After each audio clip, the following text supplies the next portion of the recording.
Oh boy, that One Piece anime came back, and all I gotta say is we're cooking with this one, guys. Solo leveling is gone, but now we got the real star back. One Piece took a long time for a break, but now we're back here for the anime. And now Oda's cooking with another chapter, by the way. So here we are at One Piece chapter 1145, titled The Blaze in Branch Ace Force number 2. And let's go ahead and, before we even get into the chapter, we have a color art by Oda, and surprisingly enough, is the One Piece anime coming back, and I'm not going to sugarcoat it, not going to spoil nothing, not doing nothing that, but let's just say a terrible backstory is coming, and I think the anime would do its justice with this backstory. I'm not going to lie, Bonnie's backstory is going to, if the manga doesn't give you the teardrop anime, this One Piece episode this backstory will in anime form. So here we go. It's jumping straight into the chapter, and we are left off where Zoro and looks like Sanji are now hunting down food for, I guess, Loki, since he's still injured, and everybody, because it left off at the last chapter that Loki was threatening the Luffy's and the rest of the giant warrior pirates, saying, take these chains off, the sea prism stones off, and I'll go my merry way. And Luffy definitely made a promise to him the first time, and he told Loki, and he said specifically, if you try anything, I will drop you, dog. And what did Luffy did? Oh, I guess I have to go through my promises. And bam, knocked him out unconscious. And Luffy forgave him at this point. So Luffy told Gerald, I think his name, Jerd, to heal Loki, or please heal Loki or patch up Loki. Everybody's like, well, you nuts? And I guess it's where the part and Loki, before he goes unconscious, told his brother that, oh, so do you believe that I killed our father?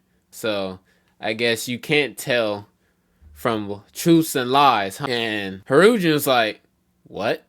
And that's where the chapter left off. But now we're picking back off where I don't know how many hours passed by, but I guess Sanji and Zoro, and I'm guessing Goldberg too, are now going hunting down food for the rest of the people, because staying down there is not a good idea, especially when you're down in Helheim, which, let's be honest, not good. A frozen wasteland, not a good sign. So, and then all of a sudden, they got a talking homie. I'm guessing this is from Big Mom, because why is there a talking shield that Goldberg has and screaming? And Goldberg said, here it comes, Nash. And the shield's like, what? And he gets hit or he blocks the attack from his dinosaur. And let's be honest, Zoro beheaded the damn thing in one shot. Well, technically not. Well, with the help with Sanji. So Sanji basically used his foot and propelled Zoro towards the damn thing, towards the dinosaur, wherever the hell it is, and popped his head off with the three-sword style and ended it there. And they basically got food. One of them said, well, this looks kind of edible if it's big, even by giant standards.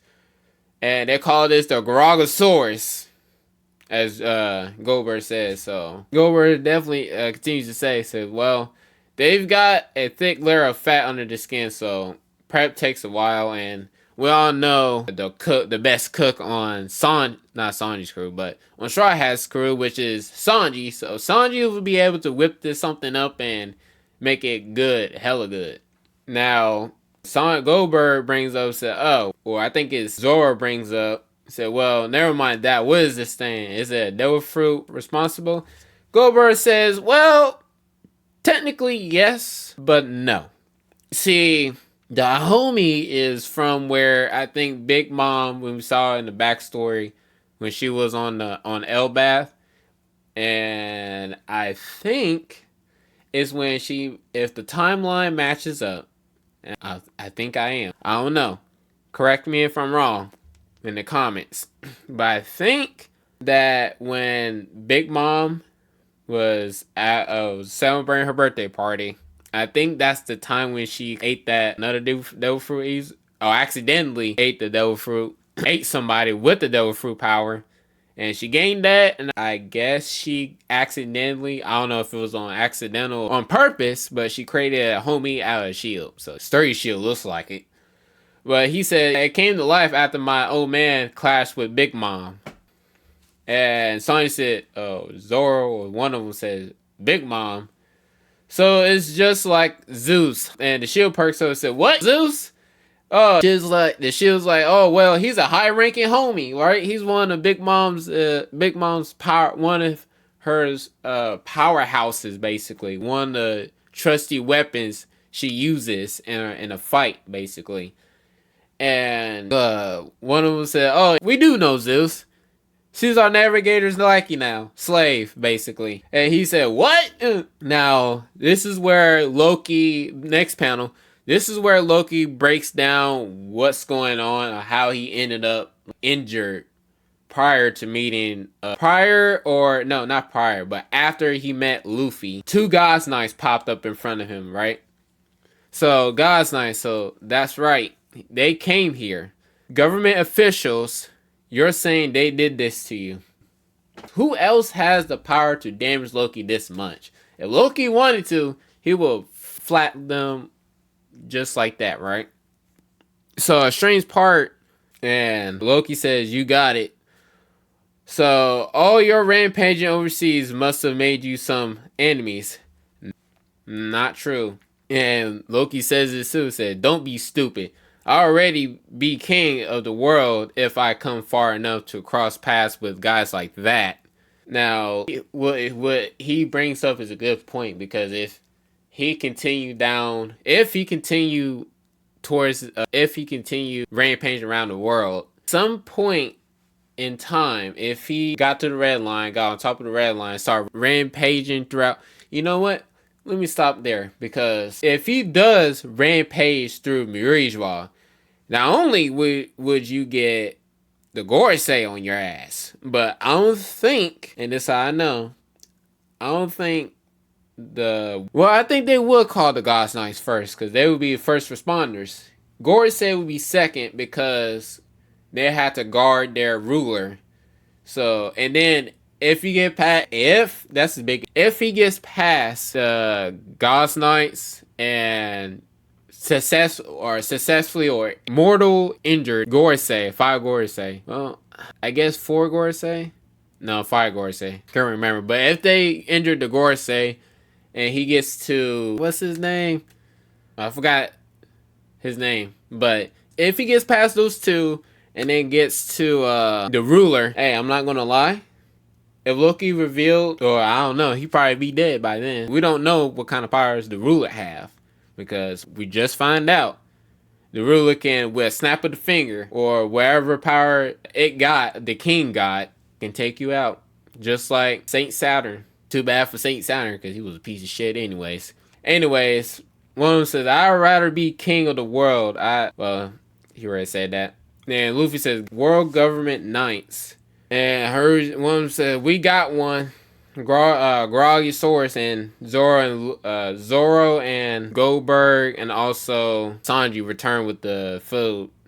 And Luffy, I gotta say, is kind of stupid. I don't know if this is accidental or on purpose, but he takes the steamed meat and places it on top of Loki's face, and he screams, said, "That's too damn hot!" And he calls Luffy a moron. Said, "Moron, are you trying to kill me?" Now, luckily, Loki is able to get up and feed, or have it by himself. And Luffy's like, well, sorry, my bad, I didn't mean to. And Goldberg gives him a thumbs up and a wink, because I guessing she wanted that to happen to him, I guess. Now, this is where Loki tells everybody, tells about Red Hair Shanks and what's going on, basically. His backstory. And this is what he says. So, Red Hair's whereabouts. Well, I'm afraid I wasn't lying about that. One of them said, or I think Zora says, is that so? You gonna spit it out then? And Loki said, the deal was that you free me from these chains first. Well, and then Loki says, you really want to see the red hair that bad? Well, I guess I can understand. That's what happens when you look up to a pirate in your youth. And Harujin is quiet. And Thing was like, what are you talking about? And Loki says, you know the feeling? And Luffy said, yeah, I do. And Loki thinks back to a flashback. He said, you regret that you were just a kid. Now, it takes back to a young Loki, and he's screaming at somebody. Now, that somebody says, I didn't come all this way to take you and take in a brat like you. Don't make me repeat myself. And he takes out his weapon. He said, then I'll challenge, but the young Loki tells this mysterious person, then I'll challenge you. And then the mysterious figure is like, what? With a side eye with a death glare. And the end result was Loki got his ass beat badly. And a tall guy tells him, with a thick mustache, by the way, because you can see the mustache, says, you seriously pulled a blade on a kid? Shut it, Newgate. And we all, matter of fact, let me just say this. This is Rock D. Zebek and Edward Newgate, FYI, Whitebeard in his heyday. So this is pre-Whitebeard and pre-Rock Zebek when they were still rambunctious. Basically, what I'm trying to say is there were some badasses going around the sea causing a ruckus around the world. So that's why Loki looked up to Zebek, because he was this imposing figure that everybody deemed as a threat. So Rox D. Zebek, in layman's terms, was a big threat. Gart was saying, and what not Gart, but I think Gart was in that meeting. It was when Sengoku was revealing the notorious pirate that even the Marines had to team up against, and that was Rox D. Zebek. Rox D. Zebek. There you go. Now, Rox D. Zebek was notorious during Loki's era. And even Loki, after getting his ass whooped, looked at that and was like, oh man, that kind of hurt. Oh, bones cracking, arms broken, missing tooth. I'm pretty sure he got a cracked horn, don't know. But you just see him bloody on the ground. Now, even Loki admitted to himself. And was like, well, I was born in the wrong era. That's all Loki can say. I was born in the wrong era. And he means that too, because he knows that even him looking up to someone like Rox D. Zebek, the most notorious evil, I'm pretty sure he pictured, well, I don't know if, well, Rox D. Zebek was how can I say this? He was more like an evil guy, but he did have some decent people in his crew, right? They're not hardcore pirates. Just like, what was that chapter they were in? When they stormed, Lost Valley or Final Valley? I can't remember where it was. My memory's playing tricks on me, guys. But just back then, I don't think his crew was basically made up with rambunctious people. Not coordinated, no command authority. It's just a bunch of people that just want to do shit on their own. Basically what I'm trying to say here. But Loki says I was born in the wrong era, and he means that, and him back on it and seeing Luffy looking up to Red Hair Shanks was like, I wish I was like you back then. I wish I was in the era you guys are in, because the guy I looked up to was crazy strong and a shit, right? A piece of shit. There you go. Now, back to another panel, you see Dorian Broggy going at it with a bunch of these spawn, well, let's just say spawn nightmares that they're going up to. And everybody, and they're facing the Draugr. I can't even pronounce that. Draugrs and basically Loki's nightmare, because one of the kids did say that Loki was one of their worst nightmares. You just gotta see, and you see a bunch of nightmares coming at the giant warrior pirates. But don't worry, because you have not only Dorian Broggy, you also have Scopper Gaban on there, the former king of the pirates, left hand, coming to the rescue. Well, not rescue, but coming to help. And he throws them axes at one of the nightmare demons and successfully lay one of them out. I don't know why I say it like that. Or successfully laid them out. I'm trying to say that. Now, Scarborough Gaban says, well, just as I thought, there's more now. 3 of them. Voices that strange can't be suppressed. I can hear them. And he says this. If Elbath is no longer safe, the world really is ending.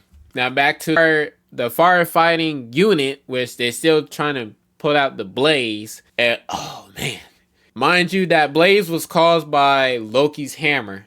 When he struck the atom tree, it caused the lightning to hit one of the branches, which one of those branches are on fire. And they're trying to extinguish it, but let's be honest, the only way you can cut one of the branches is cut one of the, or get rid of the fire is cut one of the branches, which that's what Ripley told Frankie. So we had to get rid of this branch or where the village that was destroyed because it contained the fire and we got to get rid of it. Now, one of them back to the wolf and said, thank goodness you firefighters are here, but you need to hurry. The kids heading straight for the flames. And let's be honest, that's what they're doing. And they're trying to hurry. But they got to remember, I don't know if Saul remembers what happened if you block the kid's path. Get that, it activates Saint Summers' Devil Fruit ability. With self-inflicting on harm on them with the thorns. And it cuts back to Gonko, and it says, yes, they'll wake up from the heat screaming for their parents in terror. Then the flames will burn them down to the bone. That's not good. Now, coming towards another panel, you got Colin trying to get to the kids. The Blaze and Branch Ace Force number 2 has been extinguished. So they finally extinguished the flames. Finally. How many panels that took? And it says the children are alright.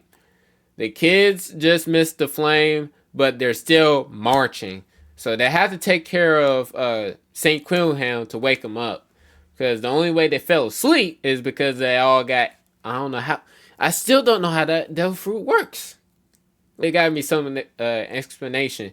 But now that Colin and some of them arrived, now we have another problem. And just like I said many chapters ago, when the God's Knights first entered Elbath, at some point they will have to, and they have to fight the God's Knights or beat them back or get them off the island somehow or force them to retreat. Matter of fact, they had to force them to retreat basically, and they may have to confront the God's Knights. Either the Straw Hat Pirates will have to go to the God's Knights and fight them, or the Giant Warrior Pirates will have to go to the groups, or the God's Knights will have to come to them and fight them because their plans might end up being derailed.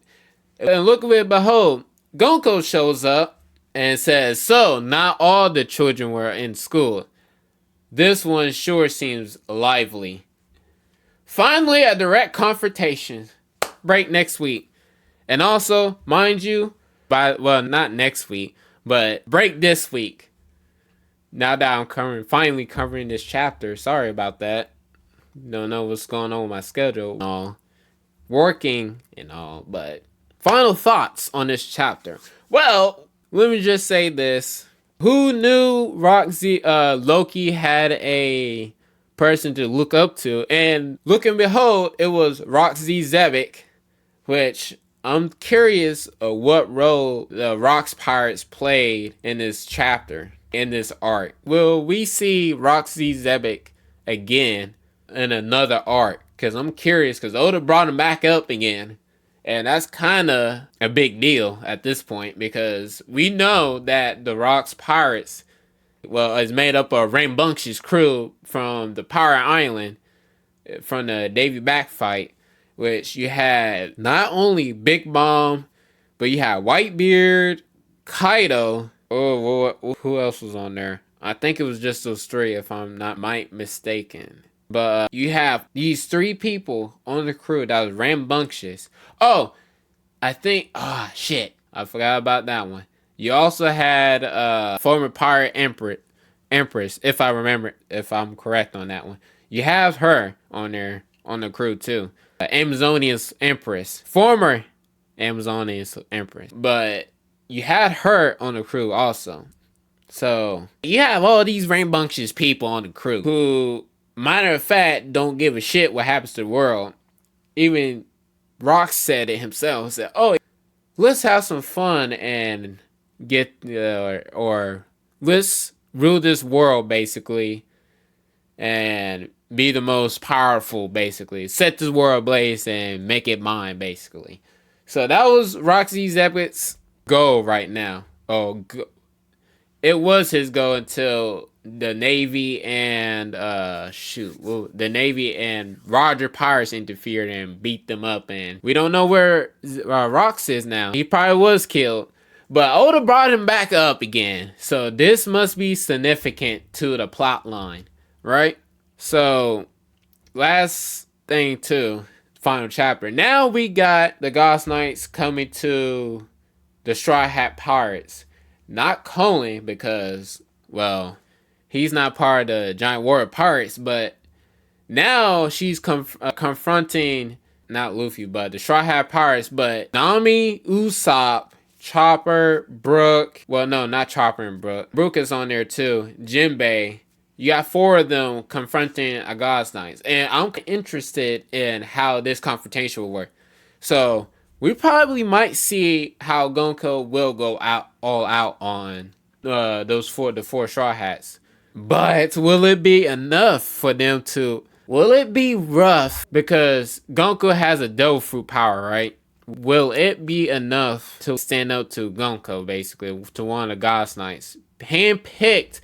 By the way, they never been deployed up until now. So even Dragon said himself, "Oh, so long as one of the God's Knights didn't deploy, or he didn't deploy and went in and attacked us, we would have been screwed at this point, or they would have been on us, and it won't be good." Then they could be. Even Dragon wasn't uncertain either. We may be in trouble, but we don't know. We don't have information on them or what they can do. So Dragon was uncertain if things would go south or not, but I'm pretty sure in his mind, they would have deployed, we'll have been in some trouble. Or, well, deaths might have racked up real quick.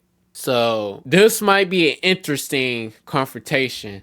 I just noticed that Gonko does not have any pants, except her arrow being wrapped, or it looks like bandages that wrap around the legs.